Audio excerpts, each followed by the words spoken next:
Baik, Assalamualaikum warahmatullahi wabarakatuh. Saya Taufik Ihsan dengan NIM 1916040047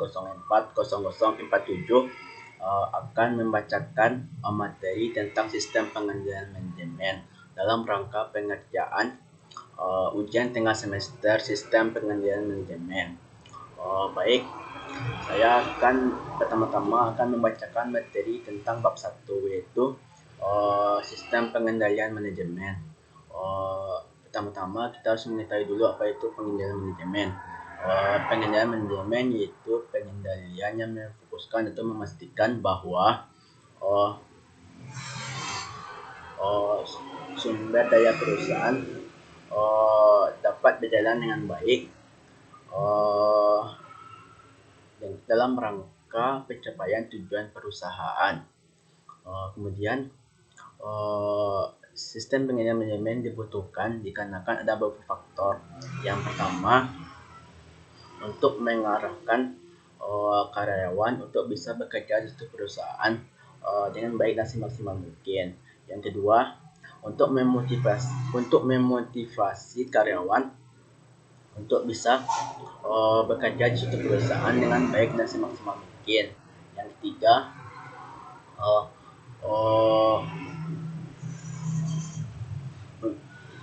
untuk mengajarkan individu atau karyawan di suatu perusahaan agar bisa bekerja dengan baik dan semaksimal mungkin di suatu perusahaan sesuai instruksi yang diberikan oleh manajer demi tercapainya tujuan perusahaan. Kemudian dalam melakukan sistem pengendalian manajemen tentunya ada kegagalan dalam melakukan pengendalian manajemen. Dampak dari kegagalan dalam melakukan pengendalian manajemen ada tiga, yaitu yang pertama kerugian finansial yang besar, yaitu dalam melakukan kegagalan pengendalian manajemen akan berdampak pada kerugian finansial yang besar atau kerugian keuangan yang besar dikarenakan manajemen tidak bisa melakukan pengendalian manajemen dengan baik. Kemudian yang kedua, rusaknya reputasi perusahaan, yaitu kegagalan dalam pengendalian manajemen dapat menyebabkan rusaknya reputasi atau nama baik perusahaan. Selain itu, pihak luar akan memandang buruk terhadap perusahaan kita tersebut dikarenakan reputasi kita yang telah buruk dikarenakan kegagalan dalam melakukan pengendalian manajemen di suatu perusahaan. Kemudian yang ketiga, kegagalan bagi organisasi, yaitu kegagalan dalam pengendalian manajemen akan berdampak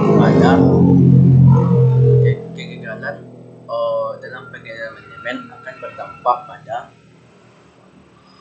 kegagalan organisasi atau perusahaan, yaitu ketidakberhasilan perusahaan dalam melakukan pengendalian manajemen di suatu perusahaan, sehingga perusahaan tidak bisa menjalankan suatu kegiatan dengan baik di suatu perusahaan tersebut dikarenakan kegagalan dalam pengendalian manajemen yang ada di suatu perusahaan tersebut.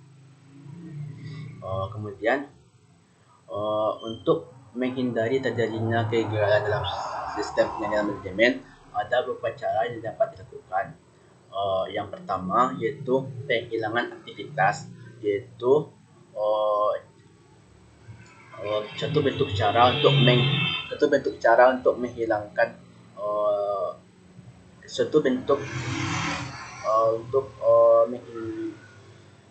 menghindari kegagalan sistem pengendalian manajemen dengan cara menghilangkan beberapa aktivitas yang tidak diperlukan dalam melakukan pengendalian manajemen di suatu perusahaan. Kemudian yang kedua, otomatisasi, yaitu suatu bentuk cara untuk menghindari kegagalan sistem pengendalian manajemen dengan cara menciptakan suatu sistem atau aplikasi yang bermanfaat yang bisa digunakan untuk dapat melakukan pengendalian manajemen yang ada di suatu perusahaan. Kemudian yang ketiga, sentralisasi, yaitu suatu bentuk cara untuk menghindari kegagalan dalam pengendalian sistem pengendalian manajemen dengan melimpahkan sepenuhnya kebijakan pengendalian manajemen dengan melimpahkan sepenuhnya kebijakan pengendalian manajemen kepada pihak manajer dalam rangka pencapaian tujuan perusahaan. Kemudian yang keempat, pembagian risiko, yaitu suatu bentuk cara untuk menghindari kegagalan sistem pengendalian manajemen dengan cara membagi risiko perusahaan kepada pihak luar dalam rangka meminimalisir para karyawan di suatu perusahaan yang tidak bekerja sesuai dengan aturan perusahaan yang berlaku di suatu perusahaan tersebut. Mungkin sekian untuk penjelasan dari bab 1. Sekarang kita masuk ke penjelasan untuk bab 2, yaitu tentang pengendalian hasil. Pengendalian hasil adalah pengendalian yang memfokuskan pada hasil atau hasil yang diperoleh dari suatu kegiatan yang dilakukan karyawan di suatu perusahaan. Contohnya, pemberian imbalan atau hadiah terhadap karyawan atas hasil atau kinerja yang telah dilakukan karyawan tersebut di suatu perusahaan tersebut. Kemudian kelaziman pengendalian hasil, yaitu adanya desentralisasi pengendalian hasil. Desentralisasi pengendalian hasil yaitu pelimpahan wewenang pengendalian hasil yang dilakukan oleh manajer kepada pihak-pihak terpercaya dalam melakukan pengendalian hasil atas karyawan yang dilakukan di suatu perusahaan tersebut. Kemudian dalam desentralisasi pengendalian hasil tersebut ada kelebihan dan kekurangannya dalam melakukan desentralisasi pengendalian hasil tersebut. Yang pertama, kita bahas dulu kelemahan desentralisasi pengendalian hasil. Yang pertama, adanya risiko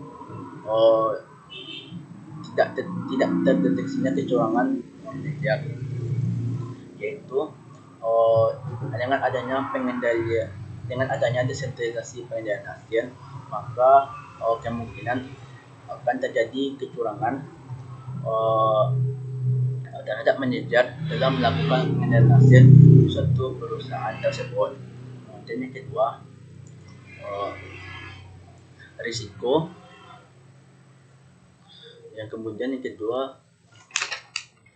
Risiko biaya operasional yang tinggi, yaitu dengan adanya desentralisasi pengendalian hasil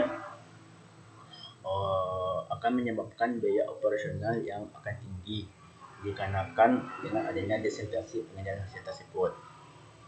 Yang ketiga, risiko reputasi perusahaan, yaitu dengan adanya desentralisasi pengendalian hasil, maka akan mengancam reputasi perusahaan tersebut dikarenakan berhubungan sekali dengan kecurangan yang dilakukan oleh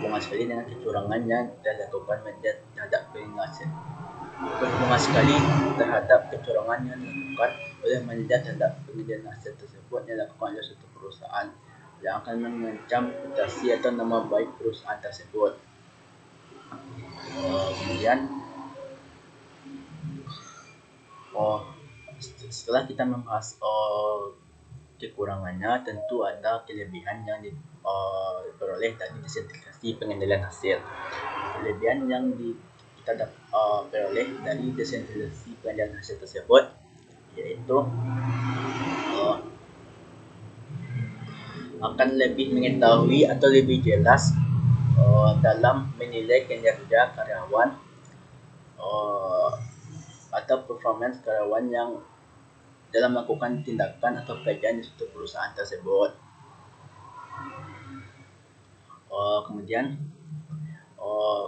kita akan membahas elemen dari pengendalian hasil. Yang pertama, elemen pengendalian hasil yang pertama yaitu mendefinisikan dimensi kerja, yaitu indikator yang diperlukan sebagai bantuan dalam pengukuran kinerja karyawan di suatu perusahaan.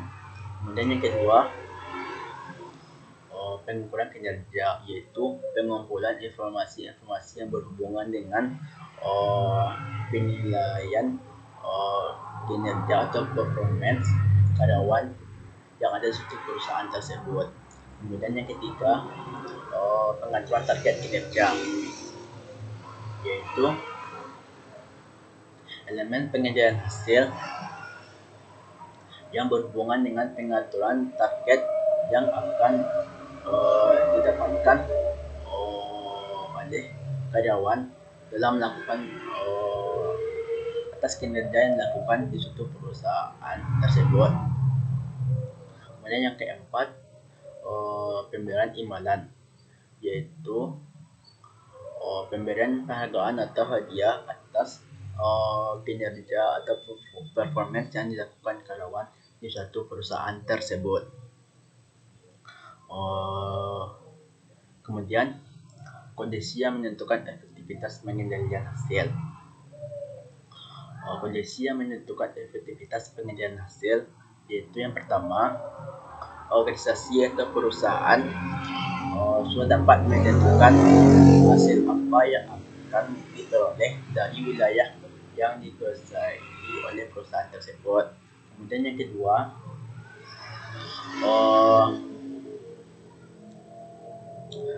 dapat dilakukannya pengendalian oleh terhadap karyawan yang memberi pengaruh signifikan terhadap penilaian hasil di satu perusahaan tersebut. Kemudian yang ketiga, adanya efektivitas pengukuran objektivitas hasil yang diperoleh dari satu penilaian hasil dari yang ketiga, adanya efektivitas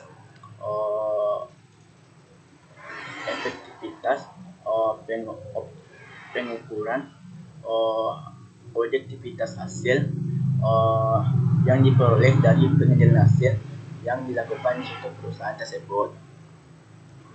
Mungkin sekian untuk penjelasan dari bab 2. Sekarang kita masuk ke penjelasan dari bab 3, yaitu pengendalian tindakan, pengendalian personel, pengendalian budaya. Sebelum kita mendalami pembahasan terhadap pengendalian tindakan, pengendalian personel, dan pengendalian budaya, kita harus tahu dulu itu apa pengendalian tindakan, pengendalian personel, dan pengendalian budaya. Pengendalian tindakan yaitu pengendalian yang dilakukan untuk memastikan karyawan melakukan tindakan yang menguntungkan atau merugikan perusahaan. Kemudian pengendalian personel yaitu pengendalian personel yaitu pengendalian yang dilakukan untuk memastikan bahwa karyawan apakah dapat berkontribusi terhadap perusahaan tersebut. Kemudian pengendalian budaya yaitu pengendalian yang memastikan bahwa karyawan dapat bekerja sesuai dengan aturan, norma atau budaya perusahaan yang ditetapkan di suatu perusahaan tersebut. Kemudian kita masuk selanjutnya kepada bentuk-bentuk dasar pengendalian dari pengendalian tindakan, pengendalian personel, dan pengendalian budaya. Yang pertama, kita membahas dulu bentuk dasar pengendalian tindakan. Yang pertama, pembatasan perilaku, yaitu bentuk dasar pengendalian tindakan yang dilakukan dengan cara membatasi perilaku atau tindakan karyawan di suatu perusahaan tersebut. Contohnya yaitu adanya pembatasan terhadap tindakan karyawan terhadap memasuki ruangan-ruangan tertentu. Kemudian bentuk dasar yang kedua yaitu penilaian pada tindakan. penilaian pada tindakan yaitu bentuk dasar pengendalian tindakan dengan cara menyelidiki terhadap suatu tindakan yang akan dikerjakan apakah sesuai tindakan tersebut, apakah bagus untuk dikerjakan tindakan tersebut atau tidak bagus dikerjakan. Kemudian yang ketiga, akuntabilitas tindakan. Akuntabilitas tindakan yaitu bentuk dasar pengendalian tindakan dengan cara mempertanggungjawabkan tindakan yang telah dilakukan oleh karyawan di suatu perusahaan tersebut. Kemudian yang keempat, redundansi, yaitu bentuk dasar pengendalian tindakan dengan cara melebihkan karyawan atau peralatan perusahaan dengan tujuan untuk pekerjaan di suatu perusahaan tersebut dapat selesai dengan baik dan tepat waktu. Kemudian selanjutnya kita masuk kepada bentuk dasar pengendalian personel. Bentuk dasar pengendalian personel terbagi atas 3. Yang pertama, seleksi dan penempatan. Seleksi dan penempatan yaitu bentuk dasar dari pengendalian personel dengan menyaring karyawan untuk bisa masuk bekerja di suatu perusahaan tersebut dan menempatkan karyawan tersebut sesuai dengan bidang-bidang yang dibutuhkan oleh perusahaan tersebut. Kemudian yang kedua, pelatihan. Pelatihan yaitu bentuk dasar dari pengendalian personel untuk bisa memotivasi karyawan bisa bekerja dengan baik dan semaksimal mungkin di perusahaan tersebut.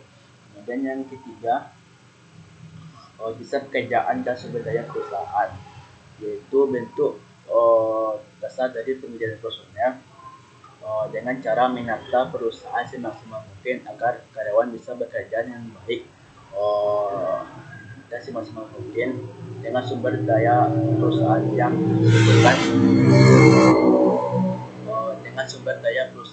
dibutuhkan di suatu perusahaan tersebut, atau bisa juga sesuai dengan sumber daya perusahaan yang dibutuhkan di suatu perusahaan tersebut.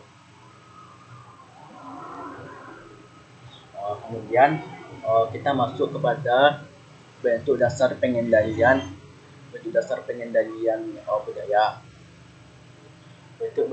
pengendalian budaya yang pertama yaitu kode etik, yaitu bentuk dasar pengendalian budaya dengan memberikan aturan-aturan atau kode etik pada karyawan untuk bisa bekerja dengan baik di suatu perusahaan tersebut, atau bisa juga dengan memberi credo atau kebiasaan perusahaan. Dan yang kedua, imbalan kelompok, yaitu memberikan hadiah atau penghargaan atas telah melakukan pekerjaan sesuai dengan budaya perusahaan yang telah ditetapkan di suatu perusahaan tersebut. Dan yang ketiga yaitu transfer antar perusahaan. Transfer antar perusahaan yaitu merotasi atau melakukan pertukaran terhadap karyawan dalam rangka menyebarluaskan budaya perusahaan. Dan yang keempat, pengaturan fisik dan sosial perusahaan. Pengaturan fisik perusahaan bisa berupa menata arsitektur perusahaan, tempat kerja perusahaan semaksimal mungkin sesuai dengan budaya perusahaan. Kemudian pengaturan sosial perusahaan bisa dengan mengatur cara berpakaian perusahaan, cara berpakaian sesuai dengan budaya perusahaan, kemudian cara bertindak, berkata dan berbuat sesuai dengan budaya perusahaan. Dan yang kelima, tone at the top, yaitu bentuk dasar pengendalian budaya, yaitu pernyataan manajer harus sesuai dengan tindakannya, baik itu perkataan, perbuatan maupun tindakan manajer tersebut. Kemudian kita masuk kepada kondisi yang menentukan efektivitas pengendalian tindakan personel dan penilaian budaya. Pertama, kita masuk pada kondisi yang menentukan efektivitas pengendalian tindakan. Kondisi yang menentukan efektivitas pengendalian tindakan yaitu yang pertama, perusahaan memastikan bahwa tindakan karyawan diinginkan atau tidak diinginkan perusahaan, yaitu mengetahuinya dengan cara mengetahui pola tindakan yang dilakukan oleh perusahaan tersebut, kemudian mendapat informasi dari pihak lain terhadap tindakan yang dilakukan oleh karyawan suatu perusahaan tersebut. Kemudian kondisi yang kedua yaitu di saat perusahaan dapat memastikan bahwa tindakan karyawan tersebut terjadi atau tidak terjadi, yaitu dengan cara melakukan observasi secara langsung terhadap tindakan yang dilakukan karyawan di suatu perusahaan tersebut. Kemudian kondisi yang menentukan efektivitas pengendalian personel, yaitu kondisi yang menentukan efektivitas pengendalian personel yaitu dengan cara manajer mengetahui karyawan tersebut bisa bekerja sesuai dengan kriteria dari perusahaan tersebut. Kemudian kondisi yang menentukan efektivitas pengendalian budaya.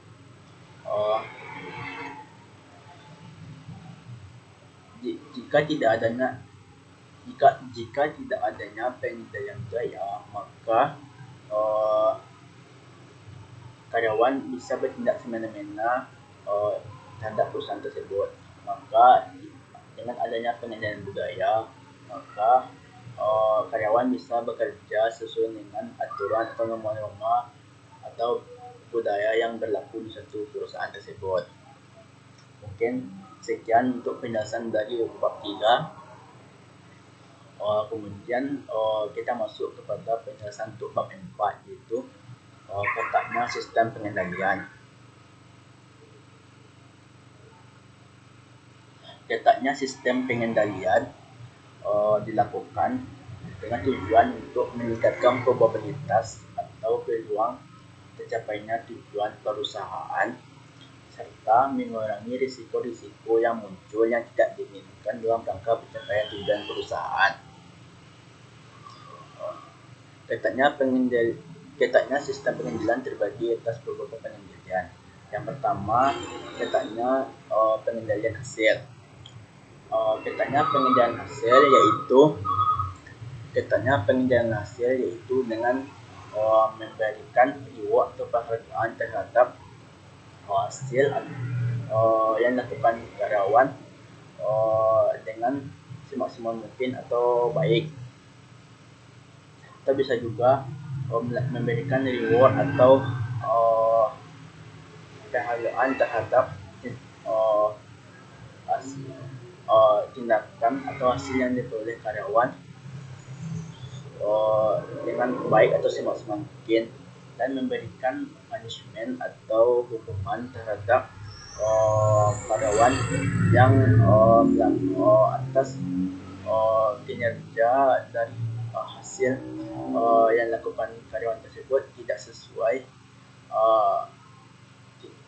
dengan hasil tujuan perusahaan atau tidak semaksimal mungkin dilakukan oleh karyawan tersebut. Kemudian yang kedua, ketatnya pengendalian tindakan. Ketatnya pengendalian tindakan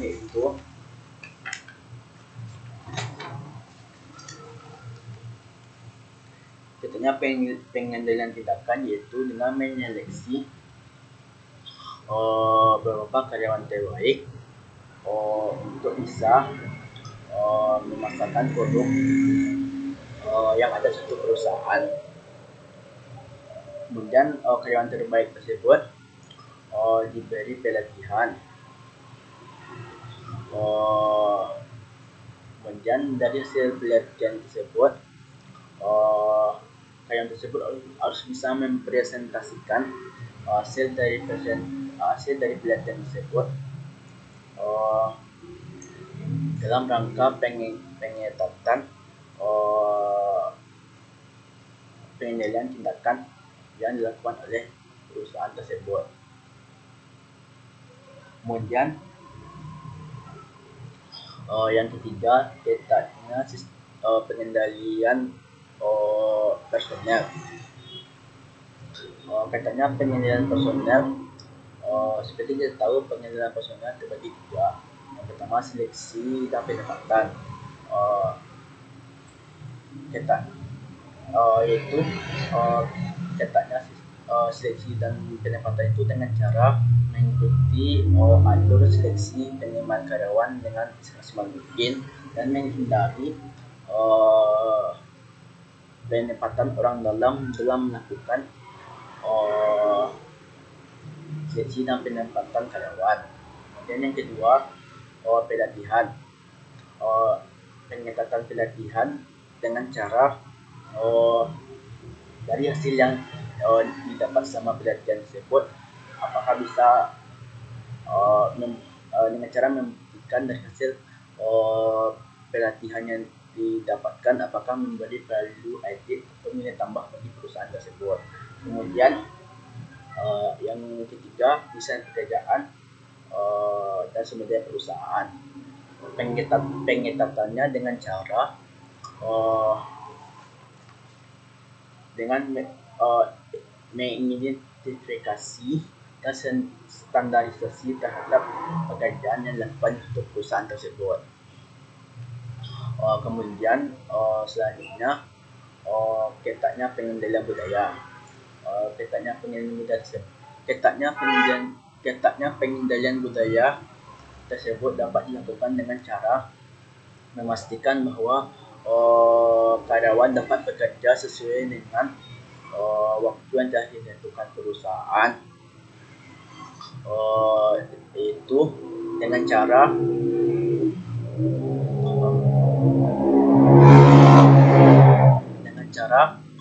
melakukan absensi atau membuat daftar hajat terhadap karyawan yang bekerja di suatu perusahaan tersebut agar bisa bekerja sesuai dengan waktu yang telah ditentukan oleh perusahaan demi tercapainya tujuan perusahaan yang diinginkan oleh perusahaan tersebut. Selain itu bisa juga bekerja sesuai dengan budaya-budaya yang telah ditetapkan di perusahaan tersebut. Mungkin sekian dari penjelasan dari bab 4. Kemudian kita masuk ke penjelasan dari bab 5, yaitu biaya dalam sistem pengendalian.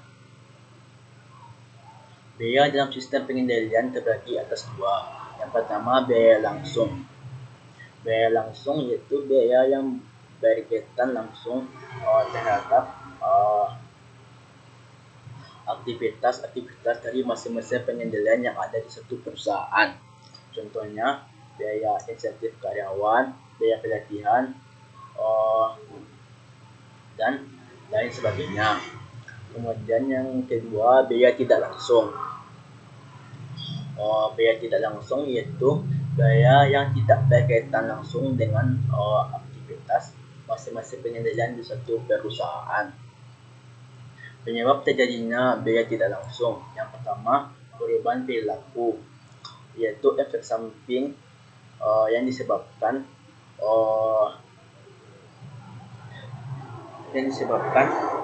pekerjaan yang dilakukan tidak sesuai yang diharapkan oleh perusahaan yang menimbulkan biaya tidak langsung. Kemudian penyebab yang kedua yaitu gamesmanship, yaitu melakukan pekerjaan hanya sekedar untuk menunaikan kewajiban saja tanpa mendapatkan hasil yang diperoleh dari pekerjaan tersebut yang dapat menimbulkan biaya tidak langsung. Gamesmanship tersebut terbagi atas dua, yaitu penciptaan slack pertama, yaitu penggunaan sumber daya perusahaan yang melebihi yang dipunyai oleh perusahaan tersebut. Kemudian yang kedua, manipulasi data, yaitu merubah data-data yang telah ada di perusahaan tersebut. Kemudian penyebab yang ketiga yaitu penundaan pekerjaan.